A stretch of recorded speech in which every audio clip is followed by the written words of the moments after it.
Hello बच्चों। आज हम पढ़ते हैं क्लास 10 का एक बहुत ही important chapter, nationalism in India. देखिए, भारत में राष्ट्रवाद कैसे हुआ, इसके बारे में पढ़ते हैं। देखिए, हमें पता है कि सबसे पहले जो पूरे वर्ल्ड की बात करें तो अलग अलग देशों में अपने राष्ट्र बनाने की बात की जाती है। जो सबसे पहले बात हुई थी फ्रांस के अंदर। फ्रांस में लोगों ने अपने देश को आज़ादी दिलाई। उसके बाद फ्रांस से वो आज़ादी लोगों की भावना पैदा हुई और दुनिया में अब अपने अपने देशों में आज़ादी अपनाई। ठीक है। अब पढ़ते हैं भारत के बारे में। देखिए, हुआ क्या कि जब फर्स्ट वर्ल्ड वॉर हो रहा था 1914 में, किसके बीच में हुआ था फर्स्ट वर्ल्ड वॉर? एक तो अलाइड पावर्स के बीच में और सेंट्रल पावर्स के बीच में। बेटा, अलाइड पावर्स में कौन कौन से देश है? यूएसए था, ब्रिटेन था। ठीक है। तो ये चार देश जो थे वो अलाइड पावर्स में थे। USA, Britain, Japan, Russia. Britain की लड़ाई किसके साथ में हो रही थी? इनकी लड़ाई हो रही थी सेंट्रल पावर के साथ में। सेंट्रल पावर में कौन थे? सेंट्रल पावर में थे ऑटोमन। ठीक है, ऑटोमन टर्की, टर्की था। ऑस्ट्रो हंगरियन था, जर्मनी था। ऑटोमन एम्पायर था। तीन देशों की लड़ाई और इन चार देशों की लड़ाई से हो रही थी। अब होता क्या है, जब लड़ाई होती है इनकी 1914 में, फर्स्ट वर्ल्ड वॉर में, तो अलाइड पावर सेंट्रल पावर को हरा देती हैं। क्या फर्क पड़ता है उनके फर्स्ट वर्ल्ड वॉर का इंडिया के ऊपर? क्योंकि हो क्या रहा था कि जो इसमें ब्रिटेन था, ब्रिटेन ने क्या करा था, हमारे देश में कॉलोनी बना रखी थी। और ब्रिटेन क्या करता है, क्योंकि उससे खर्चा पूरा करने के लिए हमारे देश में बहुत सारी चीज़ें कर देता है। जैसे कि क्या होता है, क्या फर्क पड़ता है हमारे देश में? पहला, जब फर्स्ट वर्ल्ड वॉर हो रहा था तो क्योंकि इंडिया में ब्रिटेन की कॉलोनीज थी, ठीक है, तो ब्रिटेन वालों ने क्या करा, ब्रिटिश के खर्चों को पूरा करने के लिए उसने कस्टम ड्यूटी लगा दी थी। भारत में क्या करती थी? कस्टम ड्यूटी लगा दी। और भारत में जितने भी लोग रहते थे उनको ऊपर टैक्स बढ़ा दिया था, इनकम टैक्स। दूसरा क्या था, जब फर्स्ट वर्ल्ड वॉर हो रहा था तो चीज़ें महंगी हो गई, गुड्स के प्राइस डबल हो गए। ठीक है, फर्स्ट वर्ल्ड वॉर होने की वजह से। और जबरदस्ती ब्रिटिश जो आर्मी थी वो क्या कर रही थी, अब फोर्सफुली रिक्रूट कर रही थी, मतलब आर्मी में भर्ती कर रही थी। ब्रिटिश आर्मी क्या कर रही थी, जब लड़ाई लड़ रही थी तो अपनी आर्मी में मतलब आर्मी को बढ़ाने के लिए जबरदस्ती लोगों को कह रही थी कि आप आर्मी में भर्ती हो। दूसरा क्या था, 1918 की बात करें, 1918 की, तो 2 साल ऐसे रहे, 1918 1919 और 1920 में। जब क्या हुआ कि क्रॉप्स खत्म, फेल हो गई, मतलब जो क्रॉप्स उगा रही थी इंडिया के अंदर वो सारी बर्बाद हो गई। ठीक है। क्यों हो गई? कुछ कैलेमिटीज हो गई, नेचुरल कैलेमिटीज। ठीक है, जिसकी वजह से फसल अच्छी नहीं हो पाई। और इसका रिजल्ट क्या हुआ, हम देश के अंदर खाने की कमी पड़ गई। ठीक है। और फर्स्ट वर्ल्ड वॉर में एक बीमारी आई, जब वर्ल्ड वॉर हो रहा था उस टाइम पर एक बीमारी आई, उसे बोलते हैं इन्फ्लुएंजा एपिडेमिक। वो पूरे देश में फैल गई और उसका रिजल्ट क्या हुआ, लोगों की मौतें हो गई। ठीक है।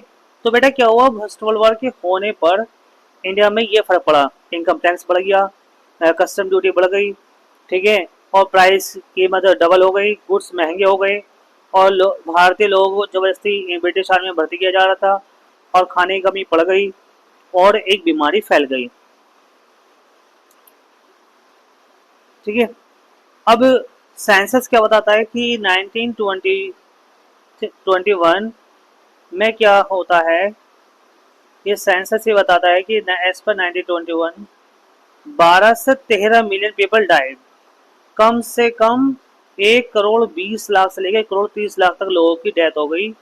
किसकी वजह से? फेमाइन की वजह से। बेटा, फेमाइन क्या होता है, जब भूख की वजह से, शॉर्टेज ऑफ फूड, जब फूड की वजह से किसी की मौत होती है उससे फेमाइन कहते हैं। ठीक है। और दूसरी बीमारियों की वजह से लोगों की मौत हो गई। ठीक है। ये कब होता बेटा? 1921 में। बेटा ध्यान रखना। अब क्या हुआ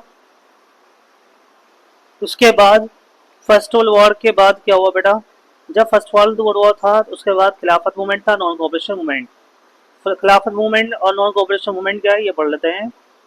देखो, गांधी जी के एक आइडिया था सत्याग्रह। 1915 में क्या होता है बेटा, 1915 जनवरी में क्या होता है, गांधी जी साउथ अफ्रीका से आ जाते हैं वापस अपने देश में। ठीक है, और गांधी जी के आइडिया एक आता है सत्याग्रह का। सत्याग्रह क्या होता है बेटा, जिसमें गांधी जी क्या कहते हैं, महात्मा गांधी जी कहते हैं कि अगर हमें अपने देश को आज़ाद कराना है तो हमें नॉन वायलेंस मतलब बिना किसी लड़ाई झगड़े के, ठीक है, हमें क्या करना पड़ेगा, सत्याग्रह करना पड़ेगा, मतलब सत्य की राह पे चल के देश को आज़ाद कराना पड़ेगा। जिसमें क्या क्या था उसमें गांधी जी के गांधी जी ने कहा था हमें लड़ाई जो भी लड़नी है बिना हथियारों को लड़नी है, ठीक है, सच्चाई पे राह के चलनी है, सच्चाई के राह पे चल के लड़ाई करनी है, और एक पीसफुल मैनर से लड़ाई करनी है। इसे गांधी जी ने इन तीनों विचारों को सत्याग्रह कहा है। ठीक है, अब बेटा बात करते हैं गांधी जी के बारे में। तो गांधी जी ने 3 सत्याग्रह लड़े थे, जो कि पहला सत्याग्रह लड़ा था प्लांटेशन के ऊपर। ठीक है, जब पहला सत्याग्रह था 1917 में। तो 1917 में बिहार के चंपारण ग्राम में क्या होता है, जो वहाँ के गांव, बिहार के चंपारण गांव के जो लोग थे वो प्लांटेशन सिस्टम को मना करते थे कि हम इंडिगो नहीं उगाएंगे। अंग्रेज क्या कहते थे कि तुम इंडिगो उगाओगे हम आपको पैसे देंगे। ठीक है, इंडिगो क्या होती है बेटा, इंडिगो होती है नील की खेती, जिसमें किसान मना करते हैं, किसान ये कहते हैं कि इससे हमारी जमीन खराब हो जाती है और दूसरी फसल नहीं उगा पाते। तो अंग्रेज जबरदस्ती किसान से क्या उगवाते हैं, नील की खेती, इंडिगो। तो किसान ये कहते हैं गांधी जी से कि हमें नील की खेती नहीं उगानी, तो गांधी जी एक सत्याग्रह चलाते हैं जिसमें वो सफल हो जाते हैं। दूसरा सत्याग्रह कब था बेटा, 1917 में ही, और ये था गुजरात के खेड़ा ग्राम में। तो गुजरात के खेड़ा ग्राम में क्या था बेटा, कि वहां के जो खेड़ा के जो किसान थे वो किसान क्या करते थे, वो टैक्स नहीं दे पाते थे और रिलैक्सेशन मानते थे कि अंग्रेजों से। तो ये भी क्या होता है, सक्सेसफुल हो जाता है, गांधी जी इसमें सत्याग्रह करते हैं और ये भी सत्याग्रह क्या होता है, सफल हो जाता है। उसके बाद क्या था बेटा, तीसरा सत्याग्रह गांधी जी ने चलाया था गुजरात में, गुजरात के अहमदाबाद में 1918 में। अब गांधी जी गुजरात के अहमदाबाद में जाते हैं और वहाँ के वर्कर्स क्या करते हैं, गांधी जी से डिमांड करते हैं, क्या डिमांड करते हैं कि जो उनकी कॉटन मिल है, ठीक है, जो उनकी कॉटन मिल है वो क्या कहते हैं, एक फेयर वेजेस की डिमांड करते हैं। तो गांधी जी सत्याग्रह चाहते हैं और ये सत्याग्रह भी सक्सेसफुल हो जाता है। तो हमने क्या देखा, गांधी जी जब बेटा कहाँ से वापस आते हैं, गांधी जी साउथ अफ्रीका से, क्योंकि साउथ अफ्रीका में भी गांधी जी ने एक सत्याग्रह चलाया था, वहाँ के लोगों ने बहुत पसंद किया और वो वहाँ साउथ अफ्रीका में सफल हो जाता है, जिस वजह से इंडिया में भी इनके 3 सत्याग्रह सफल हो जाते हैं। ठीक है, अब क्या होता है बेटा, लोगों का विश्वास गांधी जी की तरफ ज्यादा बढ़ जाता है। नेक्स्ट देते हैं रोलेक्ट एक्ट।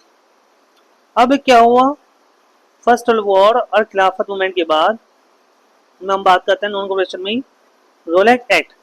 बेटा रोलेक्ट एक्ट को हम ब्लैक लॉ के नाम से जानते हैं। ब्लैक लॉ मतलब काला कानून। अब होता क्या है, 1919 में एक इंपीरियल लेजिस्लेटिव काउंसिल पास की जाती है। रोलेक्ट एक्ट में क्या होता है, इसमें इसमें जितने भी एक्ट थे वो सारी पावर किसके पास में आती है, गवर्नमेंट के पास में आती है।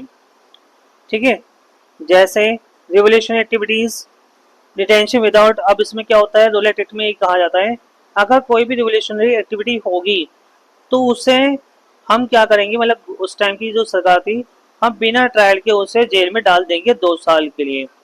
ठीक है, इसे भारत में क्या नाम दिया गया, ब्लैक लॉ के नाम से बुलाया गया है। अब क्या था, अगर इससे पहले की बात करें तो बेटा क्या था, तो गांधी जी क्या कर रहे थे, सत्याग्रह चला रहे थे। वो क्या कर रहे थे, एक टाइप ऑफ जगह के बारे में बात कर रहे थे। अब 6 अप्रैल 1919 में क्या होता है, पूरे देश में नेशन वाइड, अब गांधी जी कहते हैं अब हमें जो भी सत्याग्रह करना है वो पूरे देश में करना है। ठीक है, तो उससे क्या बोलते हैं, रोलेक्स सत्याग्रह। फर्स्ट नेशन वाइड सत्याग्रह चलाया गांधी जी ने पूरे देश में सत्याग्रह, कि हमें एक पर्टिकुलर जगह पर नहीं चलाना, पूरे देश के लिए चलाना है, पूरे देश में चलाना है। तो उसे बोला गया रोलेट सत्याग्रह। अब ये क्यों स्टार्ट हुआ? स्टार्ट क्या था, इसका मकसद क्या था, इसका पर्पस था कि हमें जितनी भी दुकानें उसमें सारी दुकानें बंद करनी है। वर्कर्स क्या करते थे बेटा, इसमें जब भी सत्याग्रह चलता है वर्कर्स स्ट्राइक पे चले आते हैं, धरना प्रदर्शन पे, ठीक है, जितने भी काम करने वाले हैं।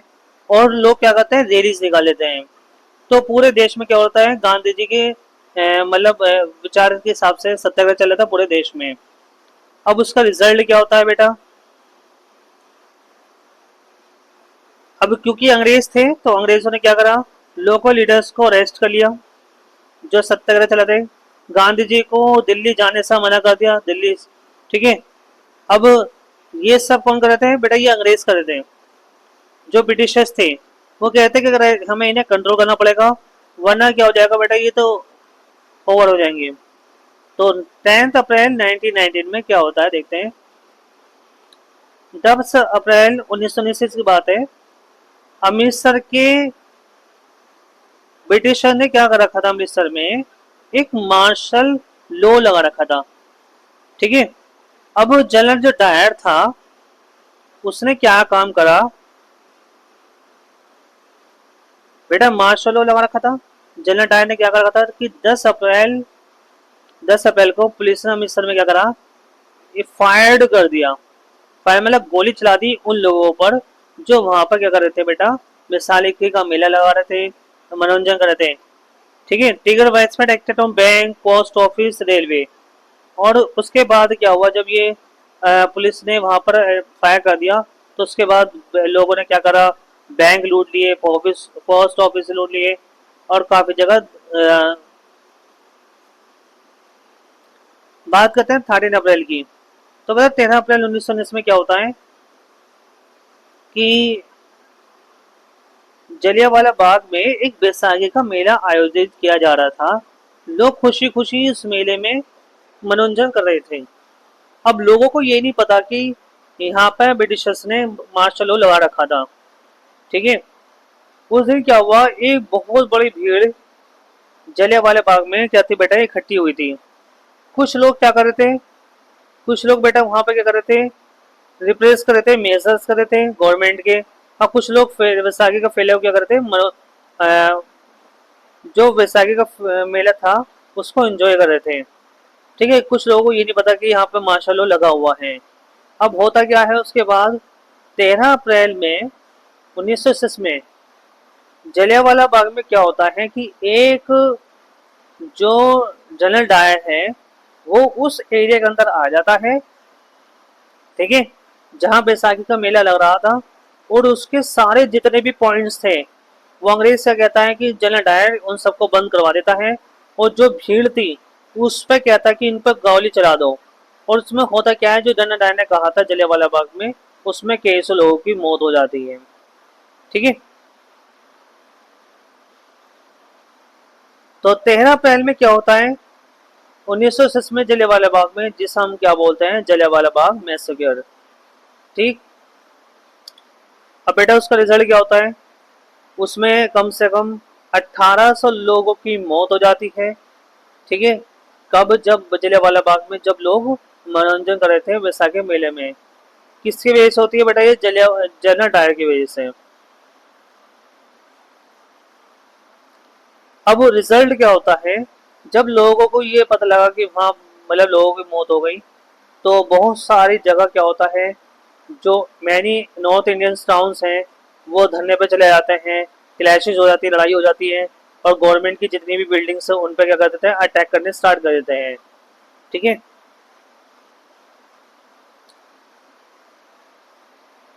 अब गवर्नमेंट को क्या लगता है, वो रिस्पॉन्ड करता है ब्रूटल रिप्रेशन पे, फोर्स करता है सत्याग्रह टू क्रॉल रब there notes on the ground and slab every time. अब गांधी जी देखते हैं कि इस सत्याग्रह से तो और नुकसान हो रहा है, क्योंकि लोग लड़ाई मतलब इससे लड़ाई हो रही है। अब गांधी जी क्या करते हैं, उस सत्याग्रह को वापस बंद कर देते हैं जो गांधी जी ने पूरे नेशन में चलाया था। गांधी जी ने देखा कि इस सत्याग्रह से लोग मतलब नॉन वायलेंस वाले वायलेंस हो रहे हैं और इससे नुकसान हो रहा है, तो गांधी जी क्या करते हैं, इसको बंद कर देते हैं। अब गांधी जी के दिमाग में एक आइडिया आता है क्या, कि ऐसे तो कुछ नहीं होने वाला, क्योंकि अंग्रेज तो मतलब परेशान मतलब देश में क्या हो रहा है, अंग्रेज तो परेशान कर रहे हैं। अब गांधी जी क्या सोचते हैं, क्यों ना हम एक ऐसा सत्याग्रह बनाएं, एक ऐसी विचारधारा लाएं जिसमें हिंदू और मुस्लिम बना के एक खिलाफत इशू हो जाए। मतलब हमें मूवमेंट चलाना है जिसमें हिंदू मुस्लिम आके एक साथ चलाए जाए। अब क्या होता है, एक खिलाफत मूवमेंट होता है। खिलाफत इशू क्या है बेटा, इसके बारे में देखते हैं। खिलाफत में क्या होता है कि जो ओटोमन टर्की है, अब बेटा ये जो ओटोमन एम्पायर है ये एक मुस्लिम कंट्री है, ठीक है। अब मुस्लिमों की लड़ाई किससे थी बेटा, ब्रिटेन से, ठीक है, क्योंकि ब्रिटेन वाले हम ओटोमन टर्की को लड़ाई कर रखी थी। अब क्योंकि दुश्मन कौन था ओटोमन टर्की का, ब्रिटेन वाले, मतलब मुस्लिमों की लड़ाई किससे थी, अंग्रेजों से।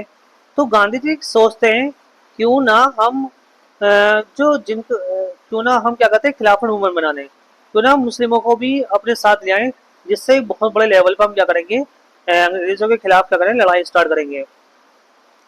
तो फर्स्ट वर्ल्ड वॉर में क्या थी, गवर्नमेंट गांधी जी के पास एक बहुत बड़ी अपॉर्चुनिटी थी कि क्या करते हैं गांधी जी कि जो खलीफा है, खलीफा कौन है बेटा, जो ओटोमन टर्की का एक नेता है खलीफा। अब वो हेड थे इस्लामिक हेड के, ठीक है, जो दुनिया के जो इस्लामिक हेड है उसके हेड थे इस्लामिक वर्ल्ड के। अब कमेटी बनाई गवर्नमेंट, एक खिलाफत कमेटी बनाई, ठीक है। उसमें क्या था, बॉम्बे में जो अली ब्रदर्स थे, अली ब्रदर्स कौन कौन थे बेटा, मोहम्मद अली थे, शौकत अली थे, इन दोनों को साथ लाया, एक मीटिंग कराई गई। उस मीटिंग में क्या था कि हमें गांधी जी ने एक सुझाव दिया, क्योंकि हमें जो भी लड़ाई करनी पड़ेगी अंग्रेजों से वो साथ मिलकर करना पड़ेगी। तो वे साथ में आ जाते हैं अली ब्रदर्स। अब इसमें क्या था कि हिंदू भी हो जाते हैं, हिंदूज, ठीक है। और जिससे हमने गांधी जी ने क्या कहा, स्वराज नाम दिया, और जो मुस्लिम थे उनको खिलाफत इशू नाम दिया गया, ठीक है। अब इन दोनों को मिला के क्या करना, गांधी जी ने कहा कि हम दोनों को मिला के, हिंदू और मुस्लिम मिला के, तभी हम क्या कर सकते हैं, जीत सकते हैं अंग्रेजों के बेस, अंग्रेजों के खिलाफ होकर। तो सितंबर 1920 में क्या होता है, कलकत्ता में एक कांग्रेस बनाई जाती है कि गांधी जी कन्विंस कर लेते हैं लीडर्स को एक नॉन कॉपरेशन मूवमेंट के ऊपर। गांधी जी क्या कहते हैं कि हमें एक नॉन कॉपरेशन मूवमेंट चलाना है, ठीक है। इस मूवमेंट में क्या था, इस मूवमेंट में ये था कि हमें बहुत सारी चीजें क्या करने पड़ेंगी, खत्म करने पड़ेंगी। नो कोऑपरेशन मूवमेंट क्यों करना था, 1919 में क्या था, गांधी जी ने क्या करा था, अपनी किताब लिखी हिंद स्वराज, गांधी जी की बहुत फेमस किताब है हिंद स्वराज। उसमें गांधी जी ने क्या कहा था कि गांधी जी डिक्लेयर किया था कि हमें अगर ब्रिटिश रूल को खत्म करना है, जो ब्रिटिश रूल स्टैब्लिश है, अब वो सर्वाइव तो तब इस वजह से हो रहा है क्योंकि हम क्या कर रहे हैं, इंडियंस वाले जितने भारतीय लोग हैं वो इनका फेवर कर रहे हैं,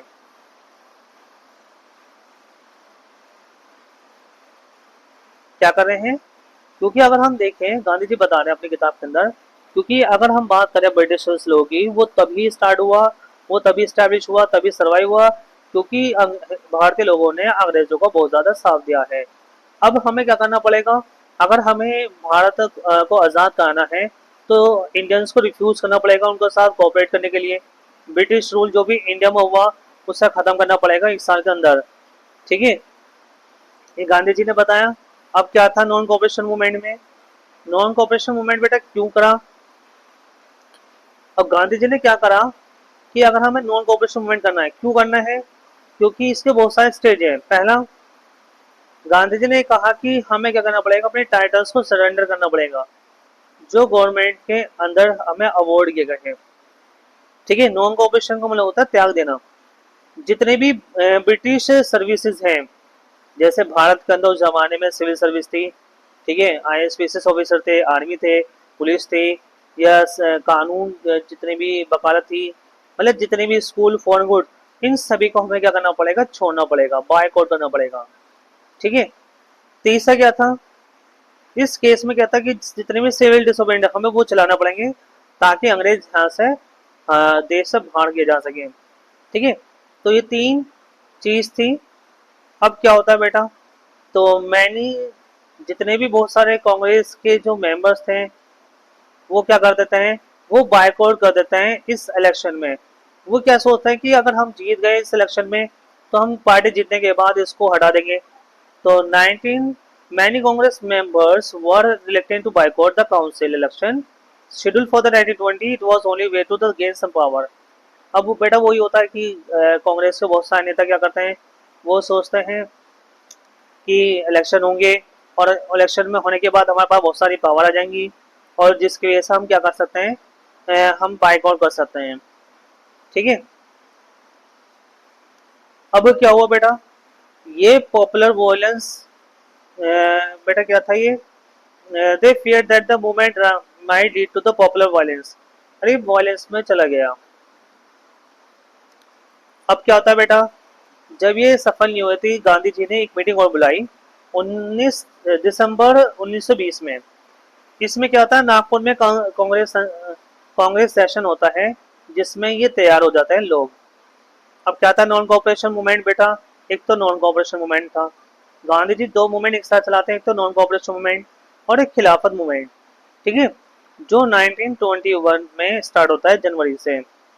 अब क्या था बेटा इसमें, इस मूवमेंट के अंदर क्या होता है कि ये मूवमेंट क्या होता है बेटा, सबसे पहले हम बात करें शहर के बारे में, तो शहर के जो मूवमेंट चलाया जाता है मिडिल क्लास के लोग इसमें पार्टिसिपेट करते हैं शहर के अंदर, जिसमें बहुत सारे बच्चे क्या कर देते हैं बेटा, बहुत सारे बच्चे, कई सौ बच्चे अपने स्कूल को छोड़ देते हैं, कॉलेज को छोड़ देते हैं। ठीक है, टीचर अपनी रिजाइन दे देता है स्कूल से कि हम नहीं पढ़ाएंगे, लॉयर अपनी वकालत छोड़ देते हैं। ठीक है, और काउंसिल इलेक्शन बायकॉट की जाती है कि अब इलेक्शन नहीं होंगे। तो बहुत सारे शहर के अंदर ये क्या हुआ बेटा, मूवमेंट चलाए गए। अब बात करें टाउन्स के अंदर और, तो थाउजेंड्स, ठीक है, मिडिल क्लास के, तो थाउजेंड स्टूडेंट क्या कर देते हैं बेटा, छोड़ देते हैं स्कूल को, गवर्नमेंट स्कूल को, टीचर रिजाइन दे देते हैं। और बेटा क्या होता है, फॉरेन गुड्स बायकॉट कर देते हैं। जो बाहर शहर के अंदर क्या होता है, जितने भी बाहर की विदेशी वस्तुएं हैं उसको, इस चीज़ को खरीदते नहीं है। ठीक है, जितने भी विदेशी माल है उस सबको जला देते हैं और लीगल शॉप को पिक्ड किया जाता है, बंद कर दी जाती है। ठीक है, तो ये शहर के अंदर मूवमेंट चल लेते हैं। अब इसका रिजल्ट क्या होता है बेटा, कि इस मूवमेंट के होने की वजह से क्या होता है, हमने देखा इस मूवमेंट जब ये हुआ तो इसका इम्पैक्ट पड़ा अंग्रेजों के ऊपर। क्या इम्पैक्ट पड़ा, तो बेटा इम्पैक्ट ये पड़ा था कि जो फॉरेन क्लोथ्स थे, जो बाहर से माल आता था देश के अंदर, इंपोर्ट होता था। इंपोर्ट का मीनिंग बेटा होता है जब कोई देश, मतलब अमेरिका से हमारे देश में माल आ रहा था तो इंपोर्ट बोलेंगे। तो अंग्रेज जो इंपोर्ट करते थे इंडिया के अंदर ब्रिटेन से, वो क्या हो गया, आधा हो गया 1921 में, 1922 में। ठीक है, जो 102 करोड़ रुपए से घटकर कितना हो गया, 57 करोड़ रुपए हो गया। तो अंग्रेजों का नुकसान हो गया क्योंकि बायकॉट होने लगा। दूसरा क्या था बेटा, बहुत सारी जगह पे क्या था, जो मर्चेंट थे, ट्रेडर थे, भारत के रहने वाले जो मर्चेंट थे, व्यापारी थे, वो क्या करते हैं, मना करते हैं। जो फॉरेन गुड्स को उसको खरीदने को मना कर देते हैं, उसको व्यापार करने से मना कर देते हैं। ठीक है, तो अंग्रेज इससे ही परेशान हो गए। और क्या होता है बेटा, बायकॉट होने लग जाता है देश के अंदर, मूवमेंट चलते हैं, बूस्ट। वो कहते हैं कि हम अपने देश के बने हुए ही सामान खरीदेंगे। ठीक है, और हमारे देश में क्या बनता था बेटा, इंडियन क्लोथ बनते थे जिससे खाद्य नाम दिया जाता है। तो इन मतलब बायकॉट होने की वजह से अंग्रेजों का व्यापार आधा हो जाता है और व्यापारी हमारे देश के मना कर देते हैं फॉरेन गुड्स को, और खादी का प्रोत्साहन किया जाता है देश में। अब क्या होता है, इस मूवमेंट की होने की वजह से तो बहुत सारे रीजन निकल जाते हैं। सिटी ग्रेजुअली स्लो डाउन, बहुत ज़्यादा डाउन हो जाती है। अब होता क्या है देखते हैं इसके बारे में। अब बेटा जब ये मूवमेंट चलता है, वही नॉन कॉपरेशन मूवमेंट, तो इस मूवमेंट के शहर में होने के क्या, डाउन क्यों हो जाता है ये, मतलब ये स्लो क्यों पड़ जाता है। पहली चीज ये थी कि जो विदेशी से माल आता था, मतलब विदेशी कपड़े सस्ते होते थे। ठीक है, वो सस्ते क्यों होते थे, क्योंकि वो मशीनों से बनते थे। और हमारे खादी क्लॉथ क्यों महंगे बनते थे, क्योंकि वो हाथ से बनते थे उस टाइम पर, और वो इतने महंगे होते थे कि लोग अफोर्डेबल नहीं हो पाते थे। गरीब किसान, जो गरीब लोग थे वो नहीं खरीद पाते थे खादी क्लॉथ को, जिस वजह से क्या था, ये मूवमेंट डाउन हो जाता है शहर के अंदर। ठीक है, क्योंकि अगर हम बात करें फॉरेन क्लॉथ्स की, तो वह जो जो फॉरेन क्लॉथ बनता था वो मिलों में बनता था, ठीक है, अब बड़े प्रोडक्शन पर बनता, बड़े लेवल पर, जिस वजह से वो सस्ता होता था। इस वजह से क्या हुआ, खादी का जो कपड़ा था वो कम लोगों ने खरीदना स्टार्ट करा, क्योंकि महंगा भी था, प्रोडक्शन कम होने की वजह से। खास दूसरा क्या था, जो lack of Indian institution for student, ठीक है, तो इंडियन के जो इंस्टीट्यूशन थे वो फोर्स करते थे इंडिया के स्टूडेंट्स को वापस आने के लिए ब्रिटिश इंस्टीट्यूशन में, कि अपनी पढ़ाई रखो जारी, टीचर्स को भी। इस वजह से वो क्या हुआ, डाउन हो गया, स्लो हो गया। लॉयर्स क्या करने लगे, दूसरा वापस आ गए अपने गवर्नमेंट कोर्ट्स के अंदर, वकालत करने लगे, जिस वजह से नॉन कॉपरेशन मूवमेंट डाउन हो गया, ठीक है। दूसरा पॉइंट है बेटा, अगर हम बात करें तो पीजेंट्स के बारे में बात करते हैं बेटा। हमने देखा कि जो पीजेंट्स हैं कहाँ के बेटा, अवध के। अवध में क्या था, जो किसान थे उनकी कमाई कम हो गई, ठीक है। किसान क्या करते थे, बेगाड़ को मना करते थे, सोशल बायकॉट करते थे लैंडलॉर्ड्स का, क्योंकि वहां पे किसान से क्या हो रहा था, जबरदस्ती टैक्स वसूला जाता था। कुछ मतलब बेगार, मतलब कोई फसल करवा दी, कोई पैसा नहीं दिया जाता था। और लैंडलॉर्ड जमीन, लैंड के ऊपर सारी जमीन थी, ठीक है। क्या काम करते थे बेटा लैंडलॉर्ड, हाई रेंट चार्ज करते थे, मतलब बहुत ज्यादा किराया वसूल करते थे, और बेकार करवाते थे किसान से। अब क्या हुआ इसमें, जो बाबा रामचंद्र हैं, बाबा रामचंद्र क्या करते हैं, और जो किसान थे वो दोनों मिलकर एक मूवमेंट चलाते हैं जिसका नाम था नाय धोबी बंद। नाय धोबी बंद का मतलब क्या होता है बेटा, नाय धोबी बंद का मतलब होता है कि मतलब जो अंग्रेज हैं उनके बाल नहीं काटने, उनके कपड़े नहीं धोने, तो उससे बेसिक जो सर्विस थी वो इन सब की बंद कर देते हैं। तो बाबा रामचंद्र क्या थे, सन्यासी थे, जो बहुत पहले फीजी थे, एक मजदूर थे, वो किसान के लिए काम किया करते थे, पहले ही ये भी मजदूर थे, ठीक है। वो सब क्या करते हैं, ये सब बेसिक सर्विस बंद कर देते हैं अंग्रेजों के लिए। अब होता क्या है, एक उर्दू किसान सभा बुलाई जाती है अक्टूबर 1920 में, जिसमें बाबा रामचंद्र थे, एक जवाहरलाल नेहरू थे, क्योंकि बाबा रामचंद्र भी बेटा पहले एक किसान हुआ करते थे। इसमें क्या हुआ बेटा, किसान जो थे अवध में वो एक वायलेंट जाते हैं, उनका जो मूवमेंट क्या हो जाता है, एक वायलेंट ग्रुप में हो जाता है, जिसमें वो क्या करते हैं, तुलबदार और मर्चेंट को अटैक कर लेते हैं, ठीक है, और बाजार लूट ले जाते हैं, क्योंकि वायलेंट हो जाते हैं किसान। और ग्रेन्स क्या करते हैं, अपने पास जमा करके रख लेते हैं, क्योंकि मूवमेंट क्या होता है बेटा, एक वायलेंट ग्रुप में हो जाता है। अब गांधी जी ऑर्डर देते हैं लोगों लीडर्स को कि ऐसा ना करें।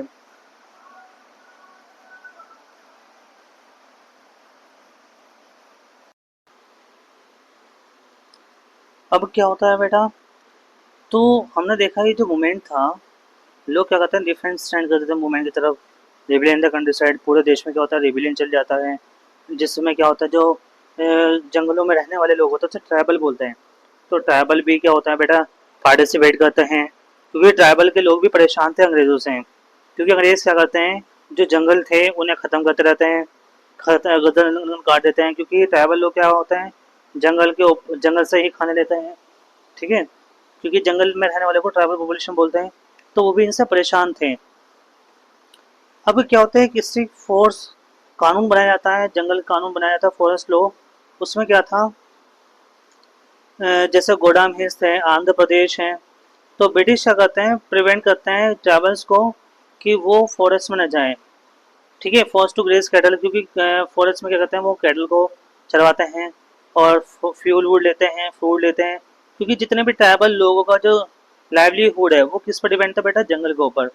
तो जंगल में वो क्या करते हैं, अपने जानवर को खाना खिलाते हैं, और जंगल से ही फ्यूल लेते हैं, जिसे लकड़ी लेते हैं उनसे खाना बनाते हैं, फ्रूट्स लेते हैं, वो सब डिपेंड किसी ट्रैवल की किस ऊपर डिपेंड थी बेटा, जंगल के ऊपर। अब होता क्या है, ब्रिटिशर्स क्या करते हैं बेटा, British prevent tribal from entering the forest to graze cattle to collect firewood fruits everything. तो वो सब चीज बना कर देते हैं। He claim that he variety of special power. वो क्या कहते हैं बेटा कि he claim that he variety of special power, कहते हैं कि हम पे पास बहुत सारी पावर है।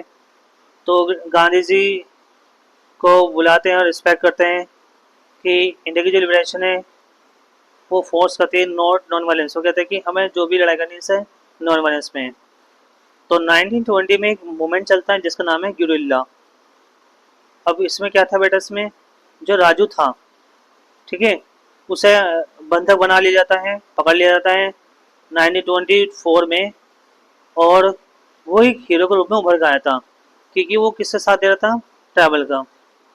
तो अब इस मूवमेंट में हम देखेंगे डिफरेंट मूवमेंट चलते हैं, जैसे स्वराज प्लांटेशन पर आसाम में प्लांटेशन वर्कर थे, वहाँ पे भी एक मूवमेंट था, ठीक है। अब इसमें क्या था बेटा, जो एमिग्रेशन एक्ट बना था 1859 में इंग्लैंड का, plantation worker were not permitted to leave the tea garden. उन्हें परमिशन, मतलब वो क्या कहता थे, इस एक्ट में कहा गया कि जो भी प्लांटेशन कर रहे हैं टी गार्डन का, वो बिना किसी परमिशन के नहीं छोड़ सकते। उन्हें पहले परमिशन लेना पड़ेगी, ठीक है, तब जाके वो छोड़ेंगे। तो एक कानून बना। इसके बाद बेटा क्या हुआ, स्वराज, एक स्वराज क्या था, स्वराज कैसा आया, ठीक है, इस जगह पे। तो when they heard non cooperation movement, तो जब ये इन्होंने ये कोऑपरेशन मूवमेंट के बारे में सुना, तो बहुत सारे वर्कर क्या थे, वो प्लांटेशन छोड़ गए, ठीक है, अपने घर पे चले गए, ठीक है। अब उसका नतीजा क्या हुआ, क्योंकि अब जब वो झाड़ के चले गए तो अपनी जगह पर, तो उन्होंने क्या करा, पुलिस वालों ने पकड़ लिया, उन्हें बहुत पीटा गया। However, they never reached their destination as they were caught by the police. वो अपने घर पे तो नहीं पहुंच पाए, लेकिन उन्हें पहले भी पुलिस वालों ने पकड़ लिया क्योंकि वो जा रहे थे मूवमेंट में शामिल होने के लिए, और उन्हें बहुत बुरी तरीके से पीटा गया। अब क्या हुआ बेटा, तो vision of this movement were not defined by the Congress programme. इस ये प्रोग्राम में क्या हुआ, डिफाइन नहीं किया गया था। They interpret the term Swaraj in their own ways. तो उन्हें एक स्वराज बनाया। अब स्वराज क्या था बेटा, इसमें क्या था, जिसमें क्या हुआ, चोरी चोरा कांड 1922 में क्या हुआ, इसके बारे में पढ़ेंगे। 1922 में क्या था बेटा, चोरी चोरा इंसिडेंट क्या था, इसके बारे में पढ़ते हैं। तो ये कहानी है गोरखपुर के बारे में। तो गोरखपुर कहाँ है बेटा, उत्तर प्रदेश में, जिसमें एक पीसफुल डेमोन्स्ट्रेशन बाजार फ्रंट, एक मतलब शांतिपूर्वक धरना चल रहा था, वो एक वायलेंट में हो जाता है, जिसमें क्या हो जाता है बेटा, क्लैश हो जाती है पुलिस वालों से। और उसमें क्या हो जाता है बेटा, बहुत ज़बरदस्त क्या होता है बेटा, वायलेंस हो जाता है, ये धरना प्रदर्शन, ठीक है, लड़ाइयों में हो जाता है। जिसमें गोरखपुर की जो पुलिस स्टेशन है उसमें क्या होता है बेटा, लड़ाई हो जाती है पुलिस वाले से, और बहुत सारी चीज़ लूट ली जाती है वहाँ पर उस जगह, ठीक है। इसे चोरी चोरा इंसिडेंट नाम दिया गया। और गांधी जी ने इसको बंद कर दिया, एनसीएम कोल्ड ऑफ। तो फरवरी 1922 में क्या हुआ, गोरखपुर में गांधी जी ने इसे भी बंद कर दिया मूवमेंट को। तो टुवर्ड सिविल डिसोबीडियंस, अब क्या था, कि satyagraha needed to be properly train. Gandhi ji ने कहा कि अगर हमें कोई भी डिसोबीडियंस चलाना है, सिविल डिसोबीडियंस, तो उस हमें पूरी तरीके से ट्रेन करना पड़ेगा before they would be ready for mass struggle. अगर हमें स्ट्रगल करना है तो हमें पूरी तरीके से ट्रेन करना पड़ेगा, तब जाकर चलाएंगे। अब क्या था, गांधी बेटा कांग्रेस लीडर क्या कहते हैं कि मूवमेंट नहीं चलाएंगे, काउंसिल एक्शन करा देते हैं, ठीक है। एक पार्टी बनती है स्वराज पार्टी। जनवरी 1 जनवरी 1922 में क्या होता है, this party main objective was to argue for the return to council politics. एक पॉलिटिक्स बनाई जाती है काउंसिल की, ठीक है, पॉलिटिक काउंसिल बनाई जाती है, जिसमें कौन होते हैं, मोतीलाल नेहरू होते हैं, सी आर दास होते हैं। We will not participate but younger leader pass the more political mass agitation and full independence. वो चाहते हैं कि हम अपने देश को आज़ाद कराना है, ठीक है। अब सिविल डिसोबीडियंस क्या था बेटा, टुवर्ड्स सिविल इसमें इसमें दो फैक्टर थे जो इंडियन पॉलिटिक्स में चाहते थे। क्या, द ग्रेट इकोनॉमिक डिप्रेशन, कि 1929 में क्या होता है, स्टार्ट होता है कि इकोनॉमी बहुत ज़्यादा डाउन थी, जो एग्रीकल्चर जो प्राइस थे वो डाउन होने लगे, ठीक है। अब क्या था, एग्रीकल्चर गुड्स एक्सपोर्ट डिक्लाइन, देश का जो व्यापार होता था बाहर देशों से वो कम हो गया। किसान की जो फसल थी, सेल हार्वेस्ट एंड पे दे रेवेन्यू, वो क्या था बेटा, वो सब कम हो गई, किसान बेचने लगे। अब 1929 में क्या होता है, इन सबको कम करने के लिए ये तीनों चीज हो जाती है, ग्रेट डिप्रेशन हो जाता है 1929 में। एक कमीशन बनाया जाता है, उस कमीशन का नाम है साइमन कमीशन। अब साइमन कमीशन किसके नाम पे पड़ा बेटा, साइमन कमीशन नाम पड़ा जो सर जॉन साइमन थे, ठीक है। The new Tory British government form a statutory commission, जो एक ब्रिटिश गवर्नमेंट थी उसने एक स्टैचुरी कमीशन बनाया भारत के लिए। उसका जो ऑब्जेक्टिव था वो था जो कॉन्स्टिट्यूशन है उसका सिस्टम बनाना और उसका चेंजेस को लाना, ठीक है। अब क्या चेंजेस था बेटा, सारे इसमें कौन थे, इसमें सारे अंग्रेज थे। अब भारतीय लोगों ने कहा कि अगर ये अंग्रेज बनाएंगे तो इसमें इंडियन का क्या फायदा होगा, क्यों ना इसमें इंडियन क्यों नहीं है। अब क्या होता है बेटा, जितने भी, क्योंकि जितने भी कॉन्स्टिट्यूशन बनाते वो अंग्रेज बनाते थे। अब भारत के लोग ये कहते हैं कि यहाँ से साइमन गो बैक, मतलब साइमन को भगाओ यहाँ से, क्योंकि ये तो अंग्रेज बना रहे हैं, इसमें अंग्रेजों को ही फायदा होगा, भारतीय लोगों को कोई फायदा नहीं होगा क्योंकि भारतीय लोग इसमें नहीं है शामिल। तो 1928 में क्या होता है, साइमन कमीशन क्या होता है, विद द मी स्लोगन, एक स्लोगन करते हैं भारत के लोग, क्या है, Simon go back Simon, as all major parties participate in the protest. जितनी भी भारत में जितनी बड़ी बड़ी पार्टी थी वो सब पार्टिसिपेट करते हैं और क्या कहते हैं कि साइमन गो बैक, साइमन को भगाओ यहाँ से, मतलब। अब होता क्या है बेटा इसके बाद, you have to offers, Lord Irwin में दो ऑफर्स दिए, वी वांट पूर्ण Swaraj, the work offer of the domination status for India is unspecified future. इन्होंने कहा कि जो डोमिनेंस स्टेटस बताया कि इसमें इंडिया का क्या होगा, स्पेसिफाइड फ्यूचर होगा। एक राउंड टेबल एक राउंड टेबल क्या होगी बेटा, कॉन्फ्रेंस बिठाई गई जिसमें फ्यूचर कॉन्स्टिट्यूशन रखा गया। अब पूर्ण समाज का था बेटा, जनवरी 19 जनवरी 26 1930 की बात है, एक इंडिपेंडेंस डे डिक्लेयर किया गया with the pledge for complete independence. अब वहां पे एक शपथ दिलाई गई कि हमें देश को क्या करना है, इंडिपेंडेंस लाना है, but the due little attention, लेकिन कुछ चीजों को ध्यान में रखते हुए, जैसे कि क्या था, अब क्या हुआ, गांधी जी ने एक सिविल डिसोबीडियंस कराया जिसमें क्या था, सोल्ड मार्च।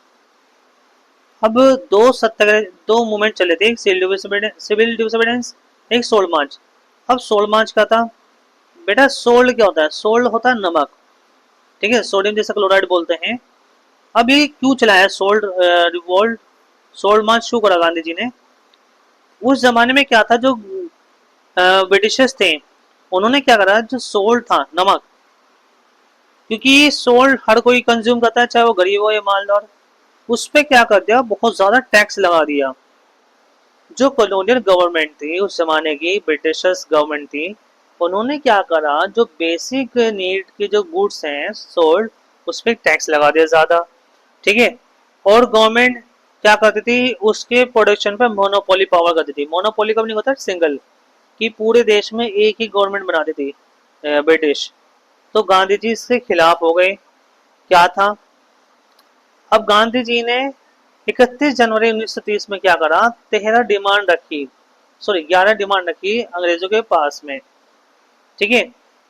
किसको लिखी, गांधी जी ने डिमांड, गांधी जी ने 11 जो डिमांड थी वो किसके पास भेजी, वायसराय इरविन के पास में। उसमें क्या कहा कि if the demands were not fulfilled by landmark then the civil division. उस जो ब्रिटिशर्स था उसके पास ये कहा कि अगर हमारी ये डिमांड फुलफिल नहीं करी तो हम क्या करेंगे, सिविल डिसोबीडियंस कंप्लेन चलाएंगे, लॉन्च कर देंगे, ठीक है। और उस 11 डिमांड में बेटा क्या थी, गांधी जी की सातवीं डिमांड थी वो क्या थी, सोल पे जो सोल्ट है उस पर टैक्स खत्म कर दिया जाए। अब क्या होता है बेटा, वो ब्रिटिशर्स उनकी डिमांड को नहीं मानता, ठीक है। एक डिमांड को गांधी जी क्या करते हैं, सिविल डिसोबीडियंस चला लेते हैं, ठीक है, जिसमें जो सोल्ड मार्च है उसको एक डांडी मार्च भी नाम दिया गया है। डांडी मार्च क्या होता है बेटा, सोल्ड मार्च को भी बोलते हैं, ठीक है। अब क्या होता है, 12 मार्च 1930 को साबरमती आश्रम, ठीक है, साबरमती आश्रम जहाँ गांधी जी रहते थे, ठीक है, गुजरात में है ये बेटा। तो Gandhi ji with 78 volunteers, Gandhi ji 78 volunteer के साथ में एक मार्च चलाते हैं। उस वॉलंटियर में 24 दिन, अबाउट 10 माइल्स, लगभग 24 दिन तक लगातार 10 माइल तक चलते हैं, और 6 अप्रैल को वो पहुंच जाते हैं दांडी में, ठीक है। And similarly violate the law, उस कानून को तोड़ देते हैं जो अंग्रेजों ने बनाया था। अब सिविल डिसोबीडियंस क्यों चला, क्यों फेमस हुआ, अब हम इसके बारे में बात करते हैं। 16 मार्च भी था जिसमें सिविल डिसोबीडियंस मूवमेंट भी था। अब गांधी जी ने कहा कि हमें क्या करना है, ब्रिटिशर्स का कोऑपरेट नहीं करना है, ठीक है। अगर हमें ब्रिटिशर्स से आज़ादी चाहिए तो उनका नॉन कोऑपरेट, उनका कोऑपरेट नहीं करना है। ब्रिटिशर्स के साथ जितने भी हमें जॉब्स है सब छोड़नी है, but also break the British law, हमें कानून तोड़ने हैं, ब्रिटिश के कानून नहीं मानने हैं, तब ये ब्रिटिशर्स क्या हो सकते हैं, हमारे देश से जा सकते हैं। अब क्या होता है बेटा 16 मार्च में सिविल डिसोबीडियंस में, इसमें हम क्या देखते हैं, thousands across the country defined sold law, ठीक है। फॉरेन क्लॉथ पर बाइकआउट, जितने भी भारतीय विदेशी माल है, विदेशी कपड़ा है, सबको बाइकआउट कर जाता है, छोड़ दिया जाता है। Type of provision forest law को हटा देती है, मतलब मानती नहीं है। पीसेंट रिफ्यूज कर देते हैं रिवेंज देने के लिए।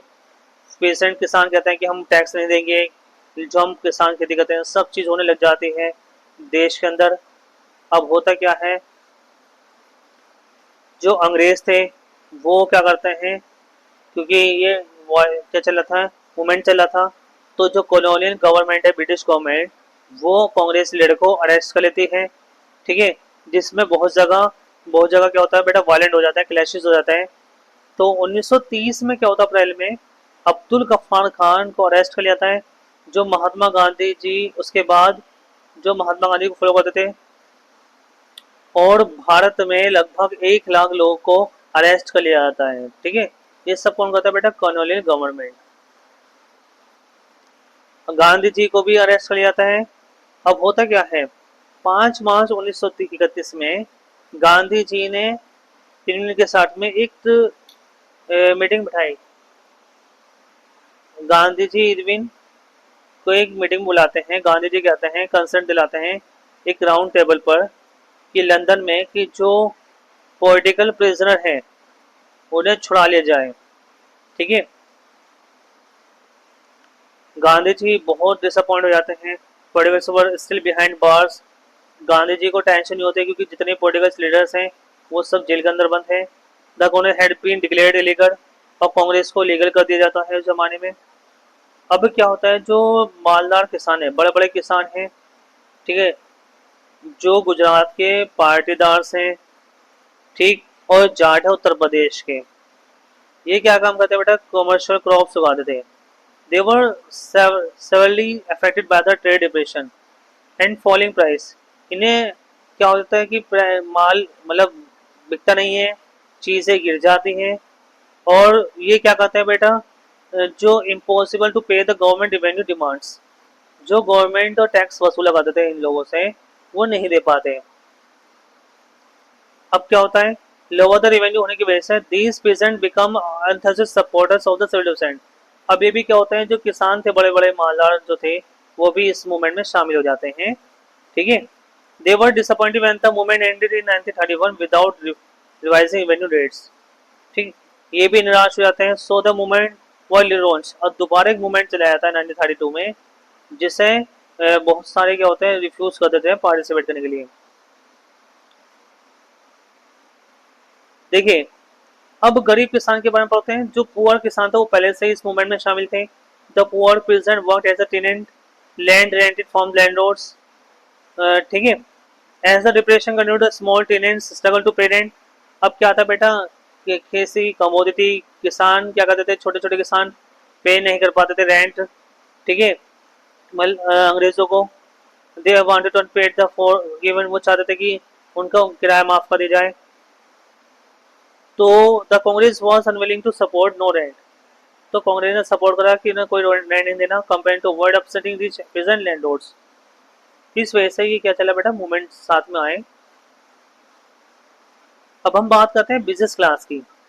तो बिजनेस क्लास के बारे में देखते हैं। तो ब्रिटिश गवर्नमेंट क्या करती थी, इम्प्लीमेंट करती थी such colonial policy that restrict their business activity. उनकी कुछ बिजनेस को रेस्ट्रिक्ट करती थी, मतलब रोक लगा देती थी ब्रिटिश गवर्नमेंट। तो they wanted protection against import of foreign goods. ये देखते हैं कि जो विदेशी माल है उससे कोई आया जा रहा है, प्रोटेक्शन किया जा रहा है। ठीक है। Indian national and commercial Congress 1922 में बोले गई, जिसमें एक एक फेडरेशन बनाई गई जो थी Indian chamber of commerce and industries 1927, जो प्रोटेक्ट करती थी मर्चेंट और इंडस्ट्रीज को। ठीक है।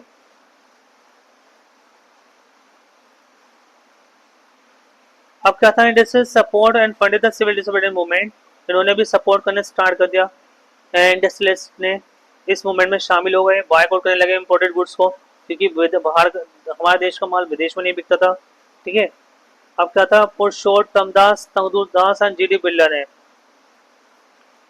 अब इंडस्ट्रियल वर्कर के बारे में बात करते हैं जो इंडस्ट्री में काम करते थे। तो they did not participate in the civil disobedience movement. हालांकि वो सिविल डिसोबीडियंस में शामिल नहीं हो पाए लार्ज नंबर में, except the Nagpur region. Nagpur region को छोड़ के बाकी जगह शामिल नहीं हो पाए। They demand higher wages. वो क्या डिमांड करते थे, उन्हें ज़्यादा से ज़्यादा मजदूरी दी जाए, बेटर वर्किंग कंडीशन दी जाए। ठीक है। वो द कांग्रेस ने क्या करा, इनकी डिमांड को इग्नोर कर दिया। ठीक है। इंडस्ट्रीज की जो इंडस्ट्री में काम करते थे, जिस वजह से क्या हो गए, इन्होंने शामिल नहीं हो पाई किसकी, सिविल डिसोबीडियंस में। अब हम देखते हैं देश के अंदर वुमेन्स के बारे में। तो बहुत सारी वुमेन्स क्या थी बेटा, women participate in the large number of civil disobedience. वो पहले से ही साथ दे रही थी सिविल डिसोबीडियंस में, वुमेन में। ठीक है। दांडी मार्च में भी बहुत सारे लोगों ने गांधी जी का साथ दिया, वुमेन्स ने। ठीक है। नेक्स्ट कौन थे, they began to see service to nation second duty of women. वो चाहते थे देश की सेवा करें। Congress hesitated to give women position on the authority. लेकिन कांग्रेस ने क्या करा, जो वुमेन है उनको अथॉरिटी में कम हक दिया, वैल्यू उनकी वैल्यू कम समझा। ठीक है। अब देखते हैं limits of civil liberation movement, क्या कमी रही। अब हुआ क्या था, दलित के बारे में देखते हैं। तो कांग्रेस ने जो इग्नोर करा था दलित लोगों को, ठीक है, fearing backlash from the concerted high cast Hindus, जो सिविल डिविजन में था उसमें केवल कांग्रेस ने जो बड़ी बड़ी कास्ट थी हिंदूज की, उनको ही कंजर्वेटिव करा है। ठीक है, उन्हें उन्हें माना है, जिस वजह से क्या था, दलित लोगों ने इनका साथ नहीं दिया। तो महात्मा गांधी क्या कहते हैं, डिक्लेयर कर देते हैं स्वराज। स्वराज को नहीं होता बेटा, independence would not come for the 100 years untouchability. Gandhi ji ने एक विचार धारा दिलाई लोगों को अंदर कि अगर हमें देश को आगे बढ़ाना है तो हमें अनटचेबिलिटी खत्म करना पड़ेगी, मतलब छुआछूत जैसे है बोलते हैं, खत्म करना पड़ेगी। was not eliminated, he called the untouchable Harijan children of God, ताकि ये चिल्ड्रन ऑफ गॉड है हरिजन। ठीक है। अब क्या होता है, जो सोशलिस्ट डेजिग्नेशन होती है, बी आर अम्बेडकर जो थे दलित के, वो डिप्रेस क्लास थे 1930 में, वी वांट सेपरेट इलेक्टोरेट। अब इन्होंने डिमांड कर दिया गांधी जी से कि हमें एक इलेक्ट्रो दिया जाए, अम्बेडकर ने। ठीक है। अब गांधी जी ने इनकी बात को ठुकरा दिया। अब वो क्या होता है, पूना पैक्ट बनता है 9 सितंबर 1932 में, जिसमें एक गांधी जी ने एक अलग से क्या कहा गांधी जी ने कि जितने भी डिप्रेस क्लासेस हैं उन्हें रिजर्व सीट कर दी प्रोविंशियल सेंट्रल लेजिस्लेटिव काउंसिल में, but they were to be voted by the general electorate. Gandhi ने कहा कि इन्हें एक जो भी डिप्रेस क्लास है, नीची जातियां हैं, उनको हम क्या कर देंगे, रिजर्व कर देंगे, इलेक्टोरेट तो नहीं बनाएंगे। ठीक है। और इन्हें क्या कर देंगे, वोटर का अधिकार दे देंगे। अब ये भी क्या होता है बेटा, इसमें शामिल हो जाते हैं। अब मुस्लिम की बात करते हैं। तो मुस्लिम जो पॉलिटिकल ऑर्गेनाइजेशन थी इंडिया के अंदर, वो lukewarm in their response to civil, वो काफ़ी हद तक शामिल नहीं हो पाती। अब गांधी जी क्या करते हैं, नॉन कॉपरेशन को चलाने के लिए, सही चलाने के लिए, कि एक खिलाफत मूवमेंट को भी शामिल कर लेते हैं। ठीक है। मुस्लिम जो पॉलिटिकल ऑर्गेनाइजेशन थी इंडिया में, वो इलेक्टिव हो जाती है। तो कांग्रेस जो थी एक बुलाई जाती है, गांधी जी ने कांग्रेस बुलाई। अब मुस्लिम लीग के जो लीडर्स थे उनको बुलाया और एक अलायंस बनाई, मतलब कंबाइंड बनाया कि हम तभी जीत सकते हैं जब इन्हें हम एक साथ मिलकर लड़ाई करेंगे। तो 1927 में क्या होता है, एक फोर्स क्या आता है, ओनली जॉइंट इलेक्टोरेट्स, कि हमें क्या करना है, इलेक्टोरेट्स बनाना है जिसमें कांग्रेस और अली जिन्ना मिलके क्या करते हैं, अली जिन्ना मान जाते हैं कांग्रेस की बात को और एक इलेक्टोरेट बना देते हैं। If Muslim were granted reserve seat in the central assembly proportional representative Muslim majority province, तो बंगाल पंजाब में क्या होता है, एक जो मुस्लिम मेजॉरिटी प्रोविंस है उसमें रिजर्व सीट कर दी जाती है। ठीक है, अब क्या होता है, नेगोशिएशन रिप्रेजेंटेटिव ब्रोक डाउन हो जाती है 1928 में आफ्टर एमा जयकर ऑफ द हिंदू महासभा, वो कॉम्प्रोमाइज कर देते हैं, मना कर देते हैं। At the last start of the civil division movement जैसे स्टार्ट होता है, mistrust between the committees grew leaving many Muslim unwilling to join the united struggle. अब बहुत सारे क्या करते हैं मुस्लिम, वो छोड़ देते हैं, मना कर देते हैं। क्यों? क्योंकि वो मना कर देते हैं, कौन, एम एच जयकर।